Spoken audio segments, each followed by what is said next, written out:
If your ink's too slow and your nib won't flow, here's one of the places that you can go. Larry is here to see you through with Mr. Announcer and Cubby too. It's Larry's Fountain Pen Reviews.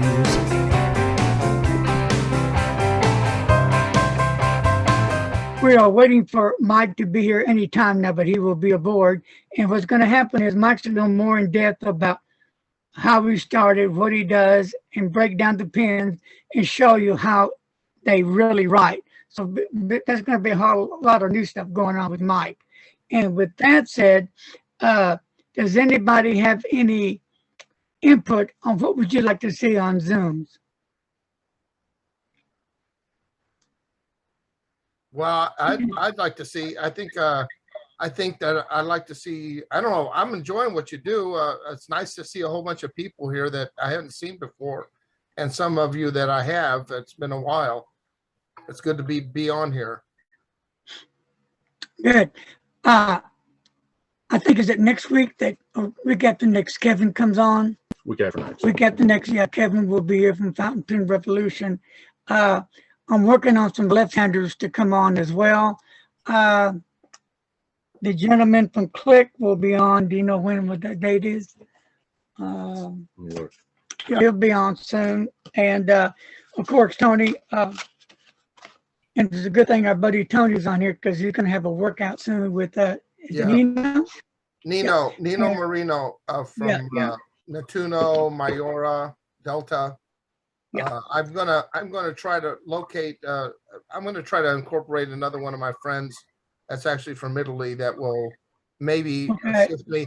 I think I can do. I'm fully capable of translating, but you know we didn't use a lot of pen terminology in Italian when I was growing up. So okay.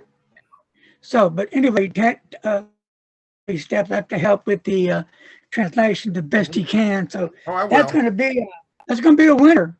Yeah, it'll be fun. Yep. And then we got, I can't mention any names right now, one huge guest coming on, and we're trying to work out all the details right now on the date and time that he is going to be on, and something that everybody will be interested in seeing, a brand new project that he's been working on for some time, as one of his lifetime creations, he told me. And I'll tell you this, from Italy. So, but I don't want to elaborate anymore because I said I wouldn't, and what if it falls through? So bam, here I am holding the ghost, bam. So, but I'm real excited about it. And I do have some people that if you're interested in journal, I'm hooking up with them as well, planners as well. With dip pens, and maybe I can talk into Doc about doing some writing samples as well. Everybody likes to write, so a lot of things going on, and it's going to be very interesting. And go ahead, Tony, or whoever. One of the things I'd like to see on the Zoom is we've got him here. At some point, we're going to feature Dr. Vitolo. Because you know, on the history on some of this, our current handwriting that we have here, it came back from the early 19th century, and how it evolved up to what we've got now. For some of you that have heard Joe talk about the history of handwriting, that it's great. And for those of you that have not, you're in for a treat if he's willing to do that one time. You know, kind of give a brief rundown, and maybe that would be nice to have one of those, Larry. Absolutely. That'd be cool anytime. Joe knows he's always welcome for his input anytime he wants. All he has to do is says, I'm here in the story. Yeah. He's one of those special guests.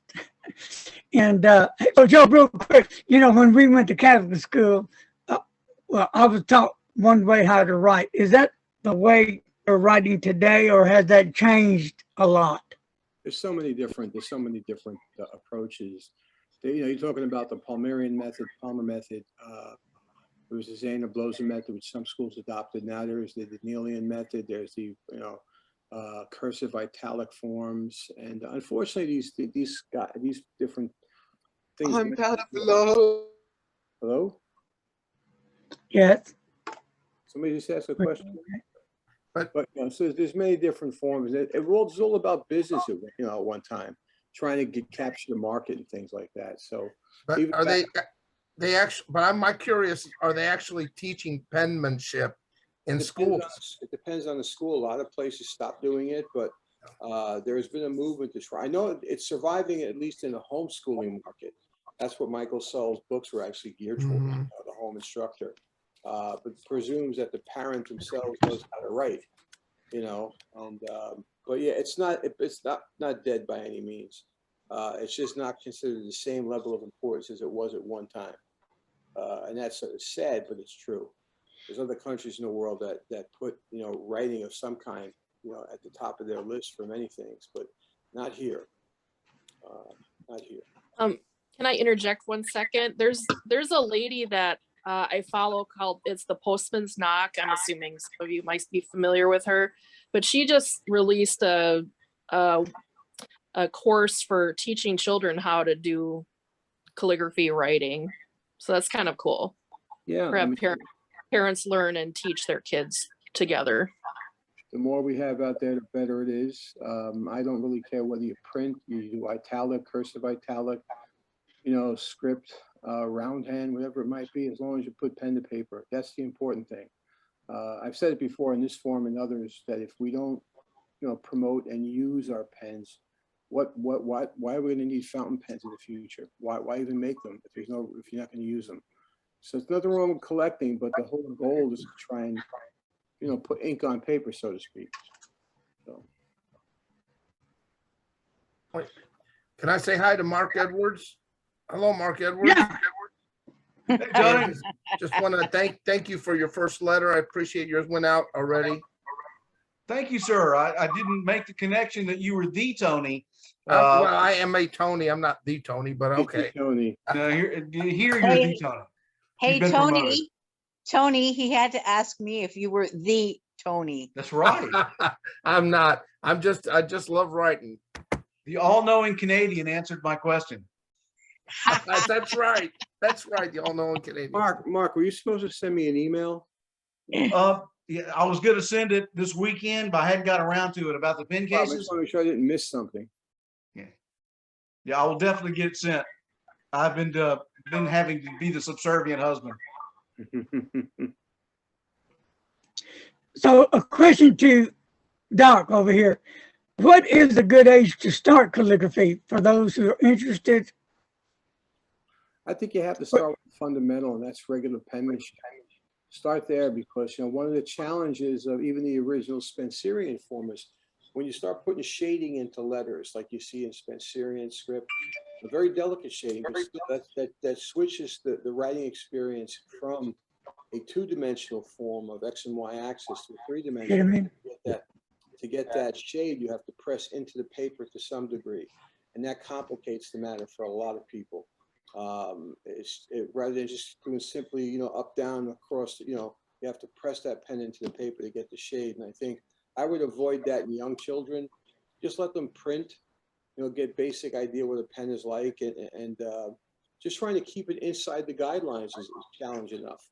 You know, there are adults that have trouble doing that. You know, when you see people do it at a very high level, like someone like Michael Ward, you know, it's amazing to me.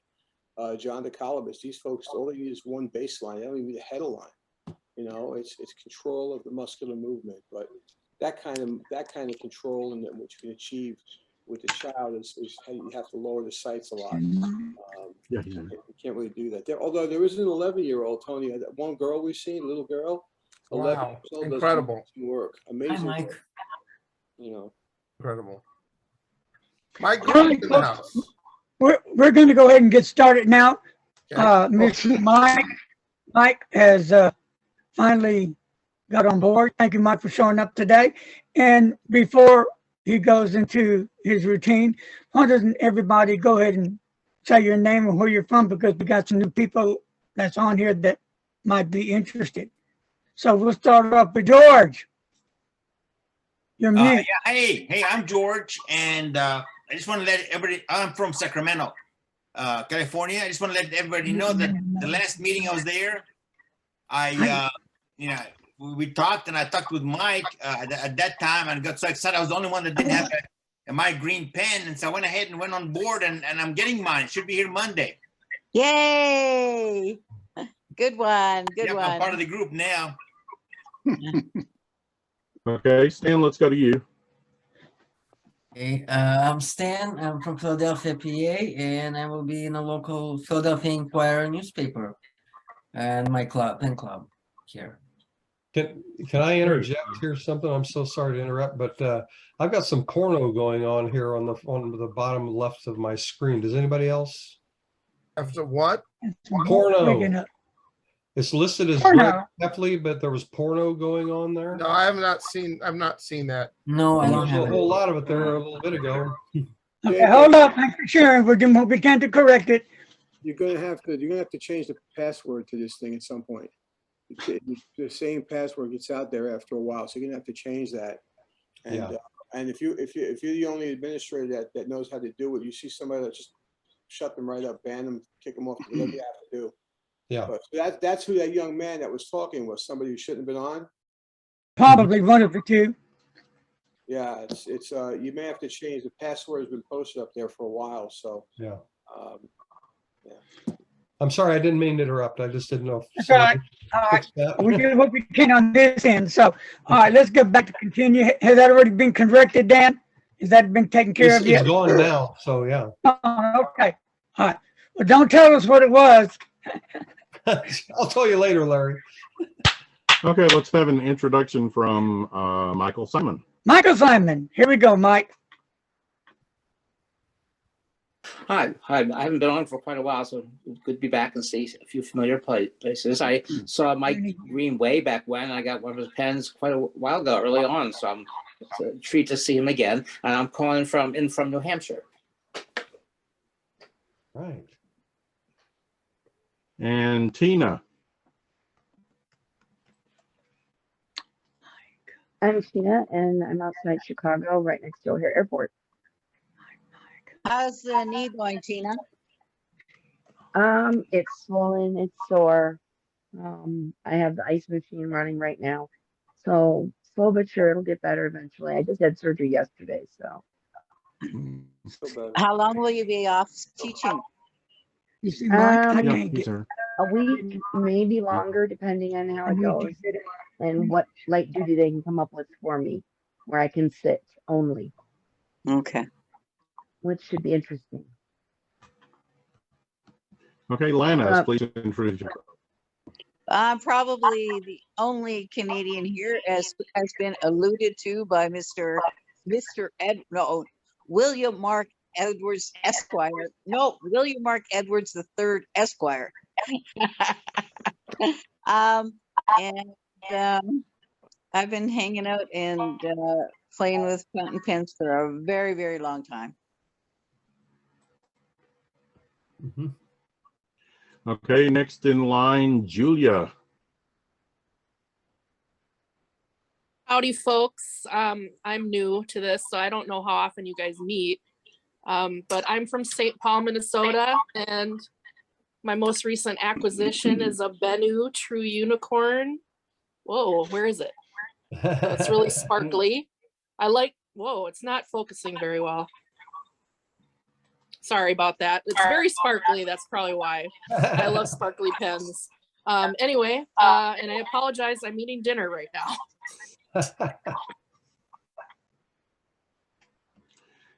Next, Mark. Hello, I'm Mark Edwards, William Mark Edwards III, Esquire, Atlantis. I am from Pascagoula, Mississippi / Biloxi, Mississippi, and I've been using fountain pens for 30-something years. Love them. Will, you're next. Hi, my name is Will Hodge. I live in Cleveland, Texas, which is about 75 miles north of Houston, northeast. And I've been tinkering with fountain pens ever since grade school. So using the old Schaefer school pens where I got started. So.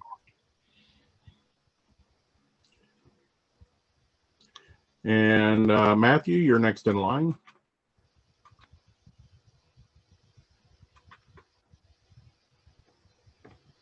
Hello, my name's Matt. I'm from St. Paul as well. I'm sitting next to my wife, Julia. We're both in, we're both into fountain pens, and I work in a clinic at the front desk, and I get tons of comments about my pilot. Particular, can't get it to focus. 740 with the pilot 742, but particularly older people are just amazed that they're still around. St. Paul folks, is Four Paws Restaurant still there? Four Paws? Yeah, FOURPAUGHS. Don't know. It used to be right next to the St. Paul Hotel. I used to do a ton of work up there. So okay, yeah, that area is pretty dead right now.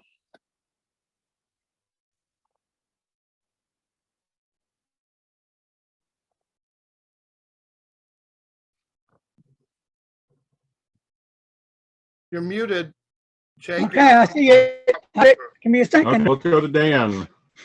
Okay. Hi, guys and gals. I'm Dan Roseberry, and I live in a rural area north of Springfield, Illinois. And we're, I guess, for those of you that know the bigger places, we're about an hour, 15 minutes or so north of St. Louis, Missouri. And I've just started getting into fountain pens a couple of years ago, and I did that. I just was doing some research. I wanted to buy a fountain pen, didn't know where to go, what to buy, and I saw some crazy guy on YouTube named Larry Barones, and I sent him a letter and asked him some questions, and he right away just took me under his wing and has just showered me with all kinds of good stuff to help me learn and know, and pointed me to my first pen, which was an FPR pen, and this is their Himalaya 2, I guess it was. And since then, I've gotten several other pens. I'm so glad Mr. Mike Green is on here with us today, because of all the pens I have, I only have one brand of pen that I have several of, and that is the Mike Green pens. And this is 5 of them. And Mike is a heck of a pen maker. If you don't have a Mike Green pen, you really need to get one. They are great. That was your advertisement, Mike. Wow. That was the commercial portion of the program. That was a commercial portion. It was good. I have the very largest Mike Green pen ever made, and it's the Sasquatch. Yeah. And I got the smallest Mike Green pen ever made too. That's the baby Sasquatch. It's Christmas. Okay. There was a mother involved. This is the Mrs. Sasquatch. Yeah, don't get the middle. Okay, Joe, you are next. Got Chris Smith on there. Yeah, I'm not letting anybody else. Yeah, Joe Vitolo from Augusta, Georgia. Hi, guys. I've been collecting and using pens for a long time, probably since the early 80s. And I'll just have to get in. mainly really known for calligraphy and specifically a script in the copper plate style. I wrote a free downloadable book that you can look at if you want. It's made especially for the Apple iPad and Mac computer, but I also have a downloadable PDF, which is not interactive. It's all free. So what's the matter, Larry? Larry, are you trying to tell me something? I can't hear anything. Can't hear You're you, muted, Jake. Larry. Jake, you're muted. I can't hear you. They're talking to each other, Jake and Larry. Oh. Okay, anyway, sorry, but hey. Okay, hey, sorry about all the confusion. We have a lot of people on, a lot of trolls on, trying to straighten this problem out, that problem out. So that's why I was muted. A lot of things are happening. So a lot of people here, and we're trying to work on some of the problems that are happening right now as we speak. So, okay, go ahead, take it away, Jake. Next is, I don't think Tony has introduced himself. Mr. Tony Italiano. Good old Tony, my name is Tony Rosicci. I'm from Kansas City. I just got back from Europe and England. I was knighted. Yeah, I was knighted by the Queen based on my body type. Wow. I'm now called circumference. Anyway, Oh, be actually, done. I've got about 4 or 5 pens, and I have a lot of fun. I just started collecting pens here. No, I'm just kidding. I love it. Glad to be here. Can't wait to hear Mike talk about his pens. And by the way, before I shut up, I want to say I met Mike Green, and the most impressive thing about Mike Green isn't his pens. It's his relationship with his wife. I got to see that close up. Okay, who's next? Okay, Liz, let's hear from you.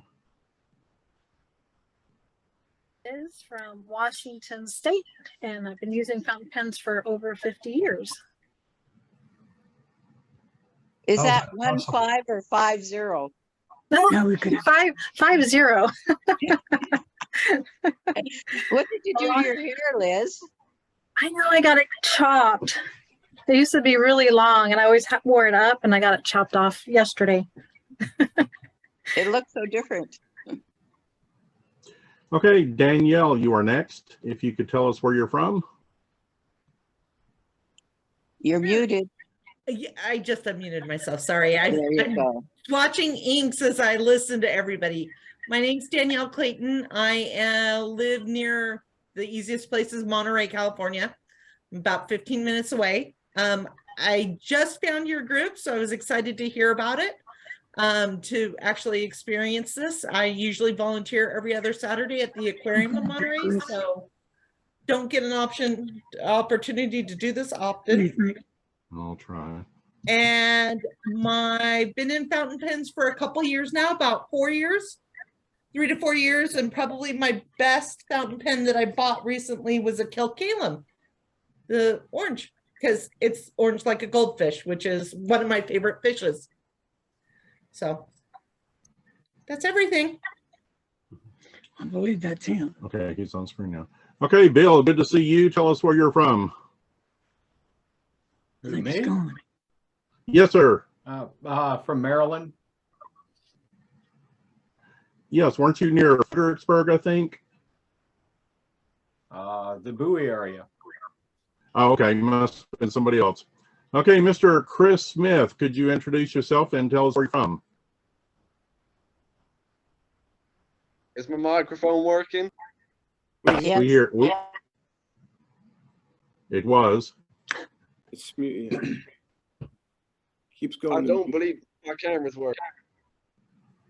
Okay, we're getting little bits and pieces. So, well, welcome to tonight, and that would leave Irene. If you would like to, could you tell us where you're from? Yeah, I'm Irene Miranda. I'm from McDonough, Georgia, which is about 45 minutes south of Atlanta. And I've been into fountain pens for about the last 3 years. And my last acquisition was a Mike Green Black Cherry Diamond Cast.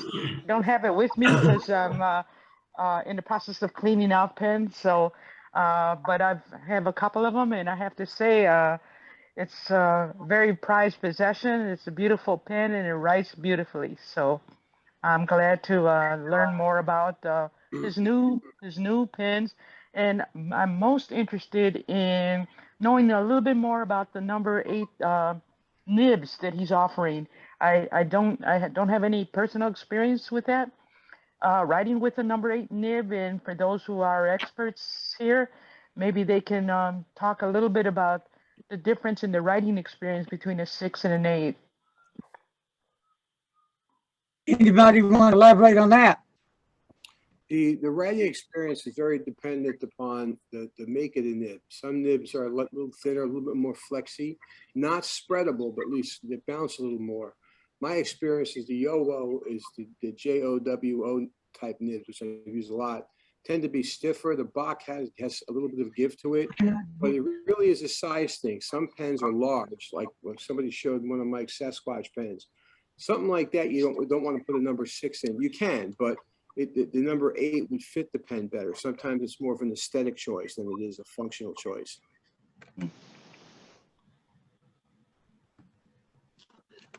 Okay, that is it for the introductions. Let's work back around now to our special Jake, guest. Green. excuse me, Jake, could I ask one more question before you Yeah, move on? go ahead, Irene. Yeah. Yeah, Dr. Vitello, maybe you can also, my other question was like, I'm seeing a lot more interest in titanium nibs. Sure. What would be the difference between the titanium and the stainless steel? Honestly, it might cost you a little bit more titanium, but the reality is it's got to do with how the person. Titanium is a soft nib, so it will flex a little bit, but you got to be careful with it.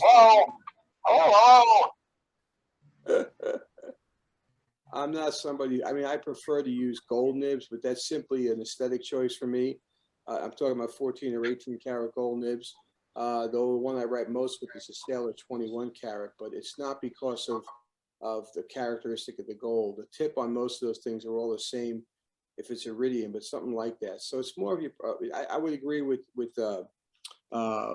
Stan that there is a little bit more, bounce maybe to the titanium, but it's really a preference thing.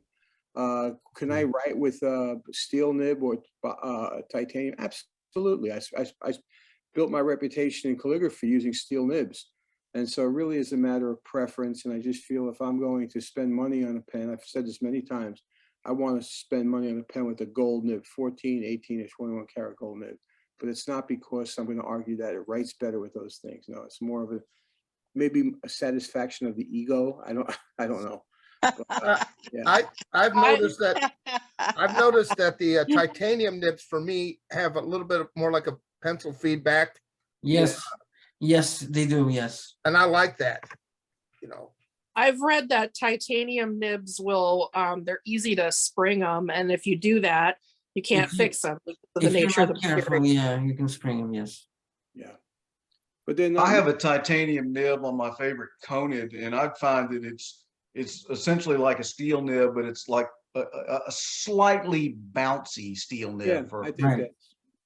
And that's got to do with the properties of the metal. But a lot of these like, people want to do flex writing with fountain pens. I never use fountain pens for flex. I've done it with the Mont Blanc Flex, the calligraphy pen.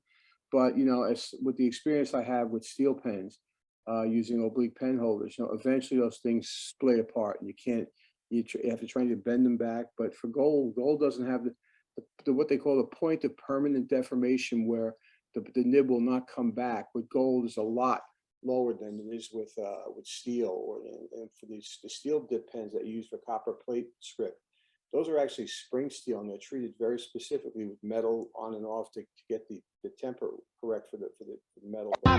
Think about shit that I shouldn't know. So I tell him it's one of me. He making fun of me. His girl is a bum to me. Like that boy is a cat. I don't know if someone can. Okay. I have a quick question because I've heard that I know you're not supposed to when people press harder on certain fountain pens and that can change the nib. But someone told me you shouldn't lend your pens out because it can actually change the way your pen writes. Is that correct? No, it's not true. No. Okay. If they were using the pen day after day for weeks, then the weft assess may be a little different, but the tip of that pen, and this is the same thing with, I guess, the titanium, because unless I'm mistaken, they're tipping the titanium nibs as well. So essentially, you're writing with the same interface with the paper. It's got to do with the spring or lack of spring. I prefer very stiff points when I write. But no, what you're talking about would be, I don't know how long it would take, Stan, but because when I send a pen of mine for tuning with Mike Masayama, he'll actually tell me he sees the facets in the pen's tip based on the way I write. But you're talking, I use those pens a lot, and it would take a long. Now, if the tip was just gold or steel or titanium, you probably would wear the thing out quicker. But no, I wouldn't worry about it. I'd worry more about a novice trying to flex the nib and springing it. I've seen that happen at the Atlanta Pen Show. Thank you. You're welcome. Okay, folks, now we're going to get started. So, Michael, welcome to the jungle. And Michael is going to go over his story, his journey, and show you some writing samples and break down the pens. So, Michael, I'm going to turn it over to you, and it's yours, buddy. Okay, thank you very much. You're welcome. First, I apologize for being a little late. I don't walk quite as quick as I thought I would. Actually, I'm not walking at all right now. For those of you who don't know, was it about a week and a half ago? First off, Mike Green, I live in Delano, Minnesota, not too far from you St. Paul guys. I'm on just west of Minneapolis. And for all of you, that live up north, this time of the year we see freezes and thaws a lot. It gets above zero during the day, above freezing during the day, and then below freezing at night. Okay. Yeah. All we do is just go. Okay, there we go. But last Tuesday we had a freeze and a thaw. It was really nice ice, and then a little snow on top. And I wasn't quite careful enough, I guess. And I fell down and broke the femur on the right side, right on the outside edge of it. So, Wow. yeah, so, it's not too bad. Just I'm in a wheelchair, and in a month or two, I'll be able to walk again. So it's not going to be, there was no surgery or anything like that. It'll just take care of itself. So at least that's the theory. So I'm a little slow right now. So does that mean Anyway. you can't work with your pens, Mike? That is correct. So if we're in a dire hurry to get a custom pen made right now, you're gonna have to wait a little longer. I can't sand at the lathe anymore at least for a little while. It won't be too long though. I'll be back at it. Yeah, but you can still choose blanks, right? Oh yes. In fact, I've got. That was the thing. I had a whole stack of them come in. I was ready to start on a group of them, and had to just stop. So I had to set them aside. But yeah, I can certainly shop for more materials and more nibs and all that. So I did do that actually that week. So I've caught up. Also, it was toward the end of NaNoWriMo. So even though I missed a couple days because I was in the hospital, I came back out of the hospital and really nailed NaNoWriMo this year. I was writing 2 or 3 letters a day for the last week or so. So I'm way overhead, way over. So at least in terms of numbers. Anyway, so it doesn't hurt if I sit and don't walk. So I'm perfectly comfortable. So I'm good. Just can't make more pens. Can you get a stool high enough to where you're in essence almost like standing at the lathe? Oh yeah, sure. I mean, I could get a stool to sit on, or something I could step up on. And I have a friend who's sadly is confined to a wheelchair, and she has her wheelchair will come up. It has a power lift, so she can come up to the right height with her wheelchair. And another friend pointed out that I could actually just lower the lathe, right? And I pointed out to him that it's customary to move the lighter of the 2 objects. And for once, I'm lighter than the lathe is, okay? So I'm the one that should move, not the lathe, right? Okay, enough of that. But also, yeah, I guess part of it is also, I'm doing everything by hand. With this is what they call a wood lathe, and so everything's done by hand. You take a cutting device and you move it across the lathe with your hands. You're not moving a cutting edge across with a mechanism. So I actually I kind of move along with the piece as I'm doing it, and I'm not confident that I could stand or even sit and move properly next to the lathe until I can stand again. But I haven't tried it, but. Larry, just so you know, you're not on mute, Larry. We can hear what you're saying. Yeah, I'm having so much problem today. Don't have to happen today. Well, the other thing is I'm getting a lot of crosstalk chatter. There must be 2 computers near each other, because I keep hearing chatter after somebody stops speaking. Anyway. Okay. Anyway, so but as you say, everything's fine. I'll be back in business pretty quickly, and don't anticipate any problems. Just if you need a custom pen right now, I can't do one. But no, it was busy. Good job, you passed yours on, Liz. I And of course, know, gosh. Oh, who is that? Yo? Yeah. Yo's Wow. gonna have to wait a little bit, eh? Unless you have No, one. no. Yo and George both bought pens that I had in stock, or Yo chose one that I had in stock, and so both of their pens are in progress. They're in. Actually, they should. I think it is George should get his Monday, and Yo should get his Tuesday, or vice versa. They're both on their way. Which So one they did got you mailed out. choose? I'll show you. Okay, I happen to have. I will go ahead and share. See if I can get this to work. Okay, here we go. I'll share, Larry?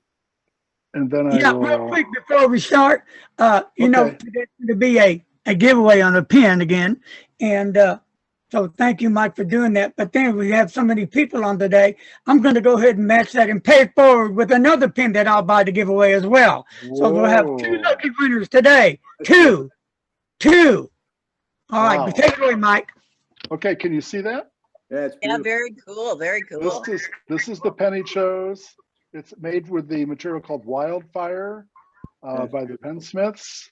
He chose a gold nib. I think I must have been testing that gold nib, and it's pretty dirty looking. But let's see. I've got I'll give you another view of it. Here we go. I also Here we like go. the slightly rounded edges of the cap and where it meets the barrel. I prefer that to a flush meat. So here's what it looks like when you're turning it. It has some stretchiones, and so it basically looks like a flame flickering. Yeah, it's beautiful. So there's no, oh, there it is. No. You can see it kind of flickering as it turns. Of course, No, but you as have always.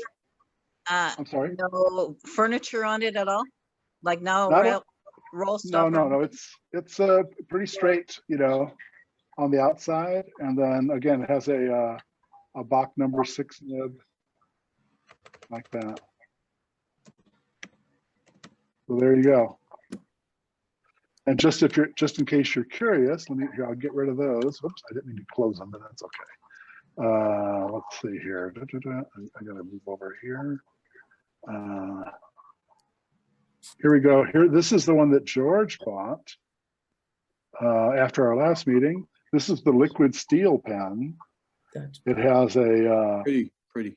It has a gunmetal clip and here it's pictured with a Bach number 8 nib. This pen is capable of both number 6 and number 8. So in this case, I'm shipping he's buying it with he bought it with a number 6 nib, a gold nib. I've almost forgotten, but anyway, but it also comes with another section that will accept a number 8 nib as well. So it's good. Looks good with a 6 nib. And here I'll do another video here. Here we go. I'll get it over there. Again, this is what it looks like when it's. What brand of nib is on that one? That is a Bach number 8 titanium. As shipped, though, it came with a Bach number 6, gold, a plated steel nib. The titanium nibs are, of course, at least with the Bach. Now, of course, this is, from brand to brand. The different materials have different premiums on them. In this case, the number 8 titanium, this one, adds like another $120 to the pen. If you go with a gold number 8 Bach, they're very precious, of course. They're like another $225. So those are the 2 pens I just shipped. I just shipped those. What was that? That was yesterday. Yeah, it was just yesterday. They just shipped yesterday.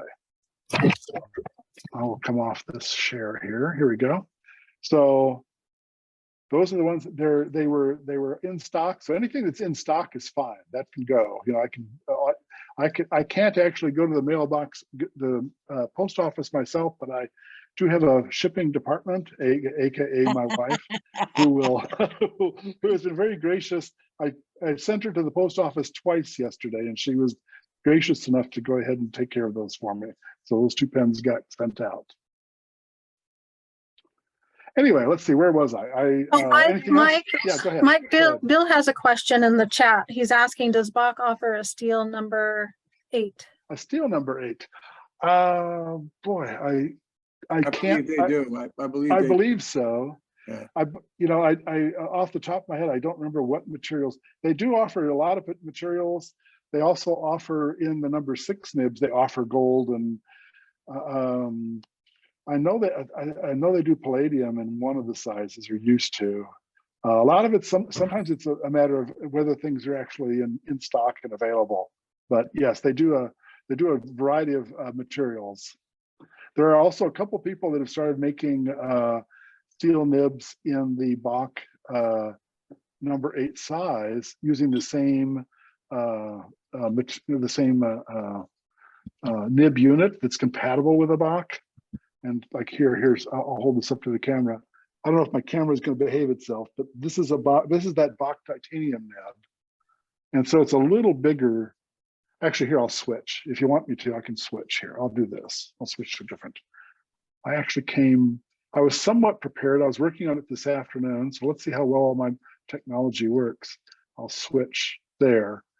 I don't know if you can see it well enough. Let's see if I can get my camo here. Get my camera to zoom in a little bit. Here, I'll just lift them up. I'm not going to pretend fake. We were talking about, oh, I can't see what I'm doing here. Let me get my zoom. Okay, I got hit. Zoom fell to the back. Okay, here we go. So this is a, this is a number 6 nib. This is the number 8 nib in titanium. Whoops, I'm drifting off the camera. And then this is a number 8 nib in gold. All right, just for the size comparison, you can see the number 8s are definitely bigger. And as you say, there's a lot of things going on in nibs, of course. You know, there's the thickness of the material, the shaping. A lot of things can affect how springy they are. But yeah, my experience has been with this titanium. I've used this titanium a bit. It is definitely springier feeling than a steel nib, but and it's billed as sort of a semi-flex kind of thing. But as you were saying, I would not push it, because if it springs, you're going to be done. There you go. Anything else? I'm not hearing any questions. Mike, does the titanium number 8 nib come in, can you get it in stubs or cursive italics and things of that nature from you, or is it just your basic fine, medium, broad? I don't recall. They might not have a stub, but they do have all of the other sizes. Now, in terms of cursive italic, you would have to take a nib and then have it ground. I don't think Bach offers cursive italic nibs per se, but it's pretty easy to get them ground. How well do they grind? I mean, are they similar to like a stainless steel where the grind could be pretty exacting, or? Well, as Joe was pointing out, all of them, the tipping is all the same. It's all, a hard material, like a alloy. It's very hard. And so when you get down to the, where the car hits the pavement, as it were, or where the pen hits the paper, they're all the same at that level. Right, exactly. The tipping is the same kind. Now, obviously, from one brand to another or whatever, the alloy might be different, yada, yada, yada. But yet you have a very hard material, so it doesn't wear out when it rubs against the page. So, the worst thing you could do would be like a gold tip, it would wear out fairly quickly because it's a pretty soft material. Yes. Right? So you always put a tipping on it, and the tipping is going to grind, again, as always, the mileage might vary, but the tipping grinding is going to be pretty much identical across all the different kinds of nibs. The big thing is if you are approaching grinding, now again, I'm not a nib modification expert, but the rule is generally get the biggest nib you can, and biggest, widest chunk of tipping material you can, and that gives the person doing the grinding a bigger canvas to work with, right? You can't take a fine nib and grind it into a wider nib. You're always cutting things down. That's correct.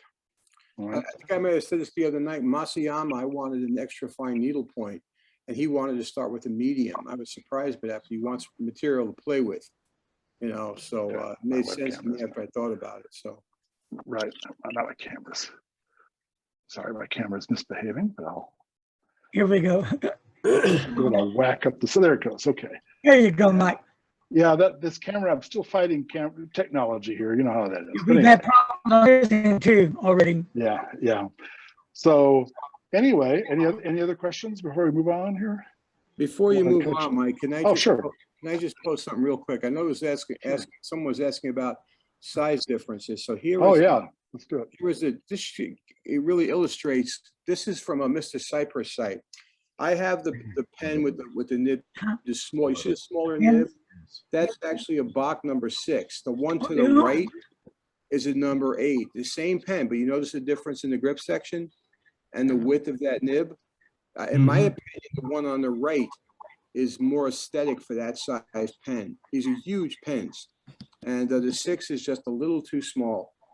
And those of you familiar with the Mont Blanc 149, the nib on that is a size 9. That's what the 9 stands for. On the Mont Blanc? Yes, not an 8, a 9. But it's not the same. This is a Mont Blanc proprietary nib. These are, manufactured in mass, the Bach nibs and the Ovos. So, but that is a great illustration. If you look at the barrel of the pen is the same width. What they have to change is the actual grip sections here. And this one just looks a little too anemic for the pen, in my opinion. Some may actually prefer that.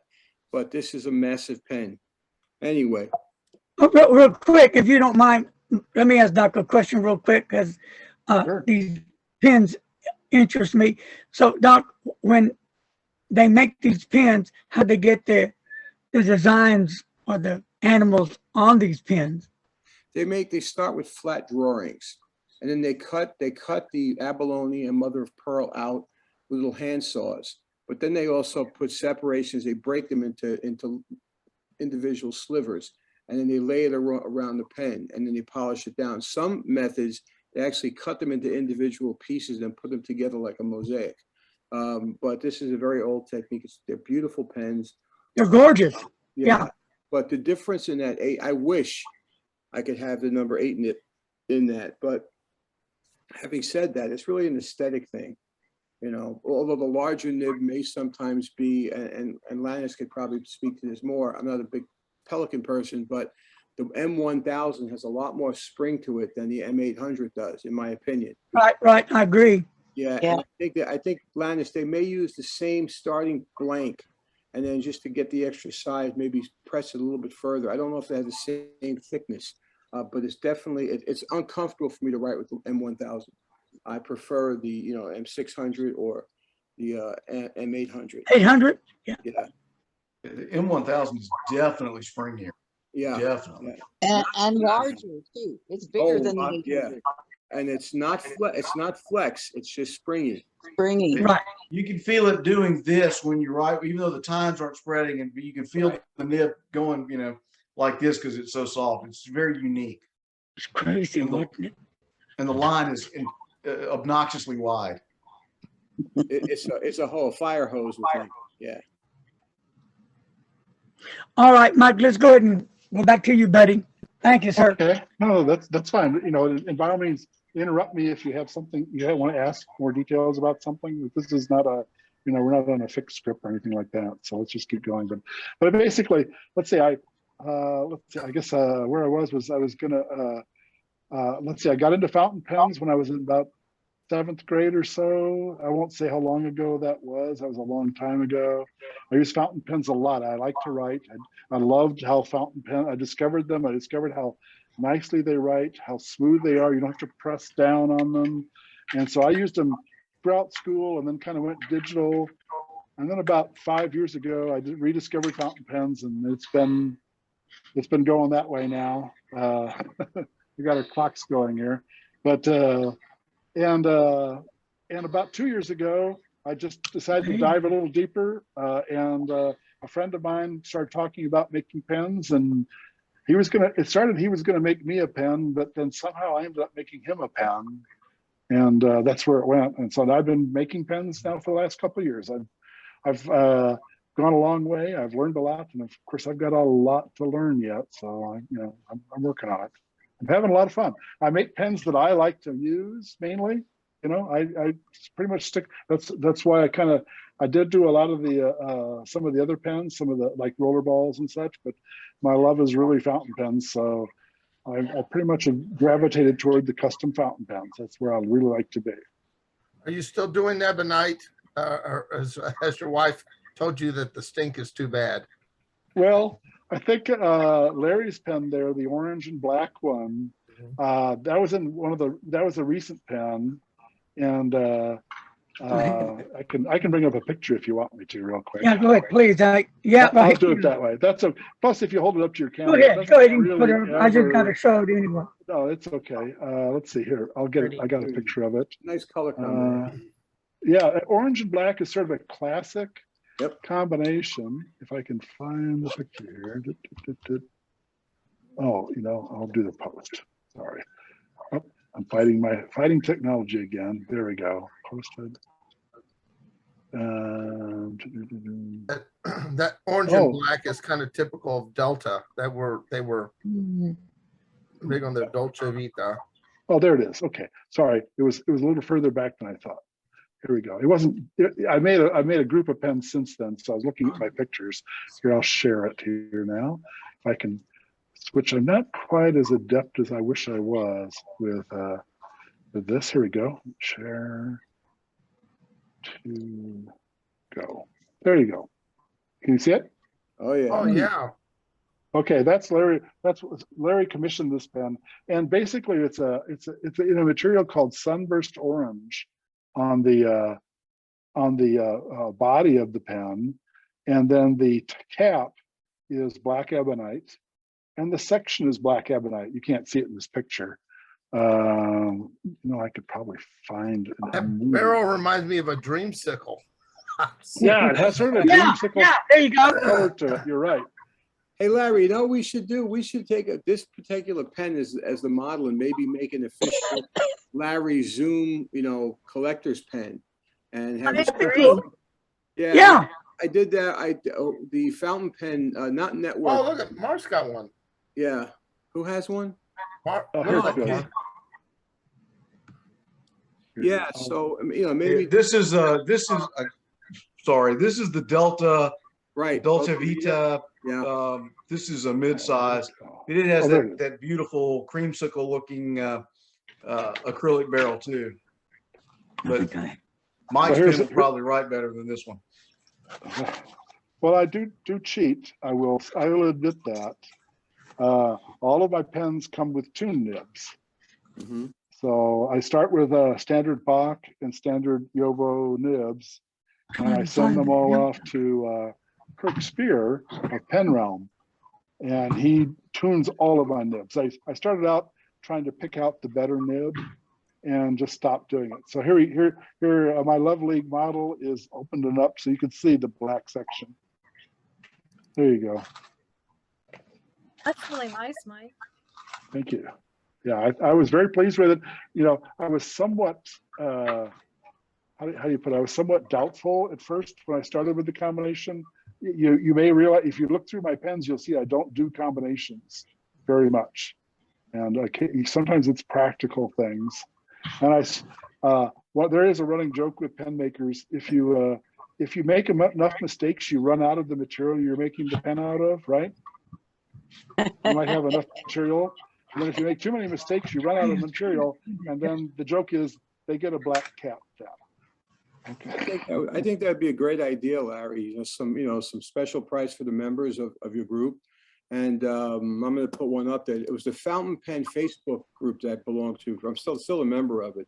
This was This was the model that David Isaacson, gave people a choice. Can you see that? Yes. And the other one was. This shows you the comparison. It reminds me, I don't know, Landis may disagree, but the pen reminds me of a Pelican, an early Pelican. Maybe okay. And you were able to choose the nib material you wanted, and they're all part of that. It might be an interesting thing for us to consider at some point here. See what type of deal Mike can work out for that. We don't want to get it for nothing, but Yeah, it would be good. There's a Mike, little, do you put any insignia on your pens to indicate that they're a Mike Green pen? To date, I have not done that. Oh, where? Go ahead. Conklin. Okay. Yeah. To date, I haven't put anything on my pens that indicate, I haven't put a, people have asked for it. I had one person who bought the pen who was saying they wish I would put my name on it or put an insignia. Part of the problem is I'm still, as a company, I'm kind of pretty young. I haven't really come up with a company name yet or an insignia. That's kind of the problem there. But I could have like Mike Green or something laser etched into the side of the pen or something like that. I haven't gotten to that point. But his worry was though that he would buy this pen and I would be like immensely famous, and how would he prove that this was a Mike Green pen, right? Mm-hmm. But he was a writer also though, and I said, well, you might become immensely famous, and how can I prove that you're using my pen? So, you could. How about stamping the nib? Some of them, like Ryan Krusak, will stamp his nib. Right. Yes. Yeah, I could stamp the nib. You can get them laser engraved too. And so I'm kind of hampered right now that I don't have an insignia to put on it, but I could put something together. I could definitely do something, but I haven't done it yet. I've been shopping for lasers too at one point. My wife, when I showed her the prices, my wife says, maybe put that off for a little while yet, but I could have somebody else do it. So Mike, Yes. I think you should go with like a green leaf, because you don't have to go green, but I think you should go with the leaf, because that green, your last name is Green, and so there's a start to think about, and Okay, well, green leaf. I'll tell you what. I'll make a note because I'm basically collecting ideas at this point. How about what I want to do? How about a dollar with your face on it? Oh, there you go. Okay, that would be. I like that. If that's a Canadian dollar, it would be a coin. It would be a loonie. US dollar, of course, US dollar. If you're going to do laser engraving on your nib, just keep the design to a minimum, because one of the problems I have with some other pens is that the nib becomes horribly dirty. You can't clean it because the large laser areas are just very rough, and you just can't wipe them clean. The ones I've had done, if you remember, I had the Winnie the Pooh done on one nib, I had owls on the other. Those are relatively small designs, and maybe John Brooks can do them for you. I don't know. He does them for me. Right. But they're I think it would be good to do that, Mike. I don't know how you would into the plastic though without melting it, Right. The different materials will etch differently, especially if you did something with like a laser. Mechanical etching is of course a lot more precise and controllable, but you're right also. The design has to be kept very simple if you're going to make it small enough to fit on a nib. So you do have to keep things very clean. What about I think with putting them on. I did these nibs for those pens I showed. The one big pen, the 4 Shen. Right. I wanted that slick number 4, and then recently I had a thumper put onto one. You can do lots of stuff, but some of the ones where they do all this elaborate engraving over the nib with the lasers just becomes very, very sloppy after a while. Sorry, let me take that down.